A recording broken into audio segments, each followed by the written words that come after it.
Hello everyone, welcome to our YouTube channel descriptive blog यान। आजकल आप लोगों ने बहुत देखा होगा कि एनआई एक्ट के मुकदमे बहुत बढ़ गए हैं। बहुत सारे ऐसे लोग हैं जो परेशान हैं एनआई एक्ट के मुकदमे को लेके। तो एक जजमेंट था, लेटेस्ट नहीं है बट ऑनरेबल सुप्रीम कोर्ट का है और ये बहुत ही रिलेवेंट है उन लोगों के लिए जो बहुत ही ज़्यादा केसेस के तामझाम में नहीं पड़ना चाहते हैं। वो किसी तरीके से सेटलमेंट चाहते हैं सामने वाली पार्टी से, और वो चाहते हैं कि सामने वाली पार्टी उन्हें परेशान न करे और उनकी गिरफ्तारी न हो, ना ही उन्हें दुगना अमाउंट पेड करना पड़े, जो कि है आपका provision section 138 negotiable instrument act का।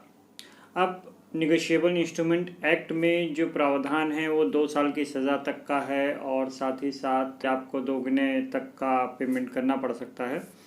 तो उसी से रिलेटेड ये जजमेंट है, और ये जजमेंट है MS meters and instrument private limited versus Kanchan Mehta का, जो है AIR 2017 का और SC 4594। ये जजमेंट आप गूगल सर्च करके पा सकते हैं। इसकी PDF मेरे पास नहीं है, इसलिए मैं इसकी PDF प्रोवाइड नहीं करा पाऊँगा। तो इस जजमेंट को देख लीजिए, और ये जजमेंट उन सभी लोगों के लिए बहुत ही इम्पोर्टेंट होगा जो भी ये चाहते हैं कि उनको केस के झमेले में न पड़ना पड़े और उनका केस इनिशियल स्टेज पे ही खारिज हो जाए। वीडियो को स्टार्ट करने से पहले अगर आप इस चैनल पर पहली बार आ रहे हैं तो इस चैनल को सब्सक्राइब ज़रूर कीजिएगा। वीडियो पसंद आए तो लाइक कीजिएगा, दोस्तों के साथ शेयर करना मत भूलिएगा। और आप मेरे टेलीग्राम चैनल डिस्क्रिप्टिव ब्लॉग यान को ज्वाइन कर सकते हैं। वहाँ पे आपको लेटेस्ट जितनी भी लीगल अपडेट्स होती हैं वो मिलती रहती हैं, जो आप लोगों के लिए कहीं ना कहीं हेल्पफुल होंगी। तो चलिए फिर शुरू करते हैं। तो देखते हैं इस केस में क्या हुआ था। तो जो कंचन मेहता हैं और जो ये कंपनी थी meters and instrument private limited, तो कंचन मेहता को इस कंपनी ने चेक दिया था और ये चेक डिसऑनर हो गया। इसके बाद क्या हुआ कि कंचन मेहता ने सेक्शन 138 जो नेगोशिएबल इंस्ट्रूमेंट एक्ट का है उसके अकॉर्डिंग नोटिस भेजी। नोटिस भेजने पे भी किसी तरीके का पेमेंट नहीं हुआ। इसके बाद कंचन मेहता ने केस फाइल कर दिया मजिस्ट्रेटियल कोर्ट में। समन गया कोर्ट से किसको, उस कंपनी के डायरेक्टर्स को। तो कंपनी के डायरेक्टर्स कोर्ट में आए और उन्होंने कहा कि हम जो भी जितना भी अमाउंट चेक में है वो प्लस इंटरेस्ट और जो भी जो कंप्लेनेंट है उसका जो भी खर्चा हुआ है उसको देने के लिए तैयार हैं। इस मुकदमे को ख़त्म कर दिया जाए, इस मुकदमे को समझौता हो जाए इस पे। तो यहाँ पे जो आपके कंचन मेहता जी थे उन्होंने सीधे से मना कर दिया और कहा कि मुझे किसी भी तरीके का कोई भी कंपनसेशन नहीं चाहिए, मुझे इस केस को लड़ना है, मेरा चेक डिसऑनर हुआ है। तो जो मजिस्ट्रेट कोर्ट ये सुन रही थी, ये एक क्रिमिनल केस है और क्रिमिनल केस में किसी भी पार्टी को आप ज़बरदस्ती नहीं कर सकते हैं कि वो आपसे समझौता करे। तो इस आधार पे जो मजिस्ट्रेटियल कोर्ट थी उन्होंने इस मुकदमे को खारिज नहीं किया। तो यहाँ पे जो कंपनी थी वो चली गई हाई कोर्ट, और हाई कोर्ट में भी सेम प्रोसीजर हुआ कि जो फैसला था वो कंचन मेहता के ही पक्ष में था। अब यहाँ पे वो कंपनी गई सुप्रीम कोर्ट में।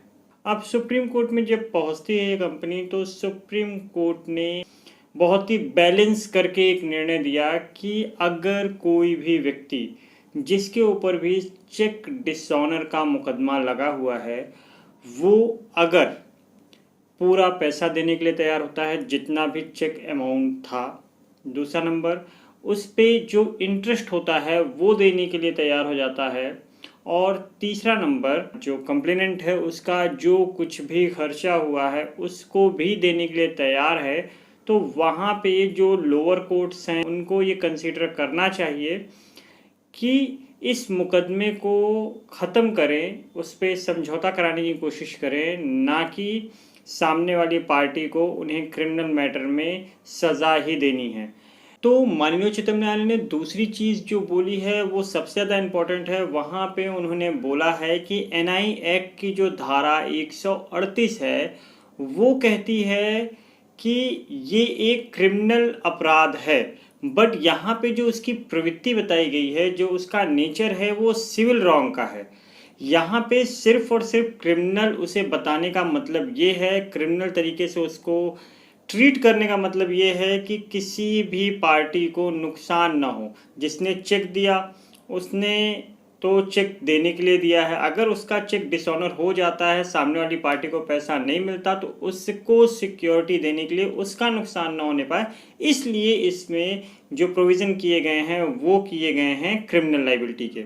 और जो तीसरा पॉइंट है वो सबसे ज़्यादा इम्पोर्टेंट पॉइंट है। उसमें कोर्ट ने ये बोला है कि मान लीजिए कि जिस पार्टी ने चेक दिया है सामने वाली पार्टी को, वो अब इंटरेस्ट देने के लिए तैयार है, जितना भी चेक में अमाउंट था वो देने के लिए तैयार है, साथ में वो जितने भी खर्च होते हैं वो भी देने के लिए तैयार हैं।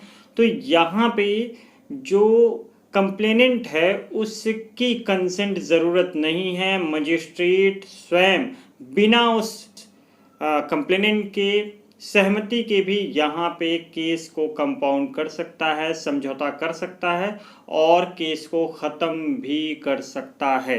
ये इस केस का सबसे ज़्यादा इम्पोर्टेंट पहलू है। वहाँ पे अगर कुछ भी इस तरीके का काम होता है तो वहाँ पे उस मजिस्ट्रेट के पास पावर आ जाती है। माननीय उच्चतम न्यायालय ने इस पे कुछ न्यू चीज़ें भी बताई थी, कुछ गाइडलाइंस भी बताई थी।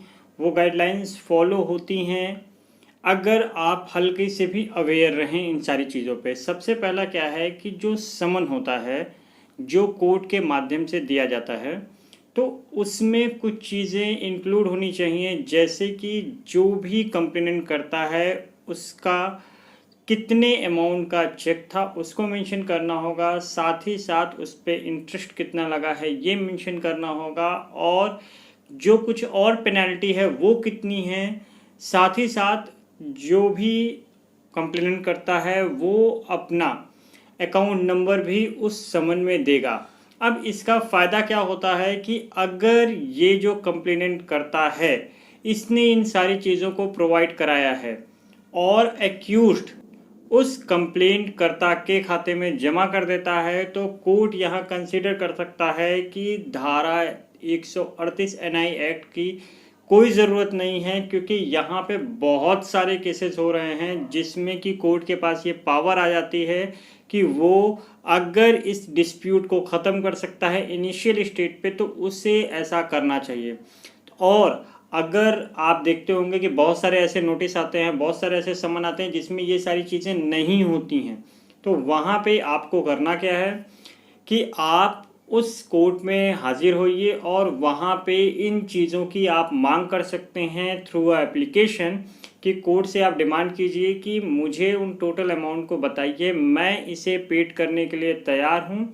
और जैसे ही आप इस अमाउंट को पेड करते हैं तो कोर्ट यहाँ पे सामने वाली पार्टी की कंसर्न नहीं लेगी, जो कंप्लेन करता होगी उसकी कंसर्न की ज़रूरत नहीं पड़ेगी, कोर्ट वहाँ पे मुकदमे को ख़त्म कर सकता है। और ये है सारी प्रक्रियाएं जिसमें आपको अपनी बेल कराने की ज़रूरत नहीं होगी, जिसमें आपको किसी भी तरीके से कोर्ट कचहरी बहुत ज़्यादा इसमें टेंशन लेने की ज़रूरत नहीं है। किसी वजह से अगर आपका चेक है वो बाउंस हो गया है और आप पैसे नहीं दे पाए हैं, तो बाद के स्टेज में भी आप पैसे देके इन कोर्ट कचहरी के चक्कर से बच सकते हैं।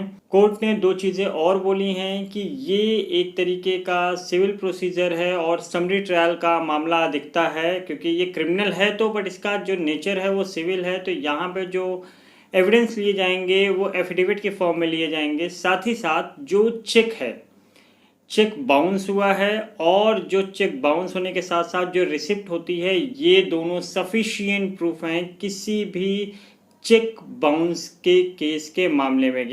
तो ये था पूरा जजमेंट, और अगर ये वीडियो आपको पसंद आया हो तो इसे लाइक कीजिएगा, चैनल को सब्सक्राइब ज़रूर कीजिएगा, और फिर मिलते हैं अगले वीडियो